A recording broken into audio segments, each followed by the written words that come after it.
Liberal Democratic party বাংলাদেশের রাজনীতিতে একটি নিবন্ধিত রাজনৈতিক দল, যা 2006 সালের 26 অক্টোবর কর্নেল অলি আহমেদ খান বীর বিক্রমের নেতৃত্বে গঠিত হয়েছিল। আজ আমরা জানব লিবারেল ডেমোক্রেটিক পার্টিতে ছাতা প্রতীক কিভাবে যুক্ত হলো।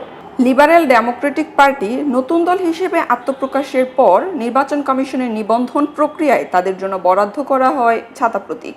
কিন্তু কেন এই ছাতা প্রতীক? ঐতিহাসিকভাবে বাংলায় ছাতা রাজনৈতিকভাবে বেশ অর্থবহ। এলডিপির কাছে এই ছাতা কেবল একটি বস্তু নয়, বরং এটি নিরাপত্তা, আস্থা এবং দুর্দিনের মানুষের পাশে থাকার একটি রাজনৈতিক দর্শন। লিবারেল ডেমোক্রেটিক পার্টি কততম সংসদ নির্বাচনের প্রথম প্রতিদ্বন্দ্বিতা করে এবং ছাতা প্রতীক নিয়ে বা তাদের মনোভাব কি ছিল? 2008 সালের নবম জাতীয় সংসদ নির্বাচনে লিবারেল ডেমোক্রেটিক পার্টি ছাতা প্রতীক নিয়ে প্রথম প্রতিদ্বন্দ্বিতা করে এবং কর্নেল অলি আহমেদ বীর বিক্রম তার নিজ আসন চট্টগ্রাম 13 থেকে বিজয়ী হন।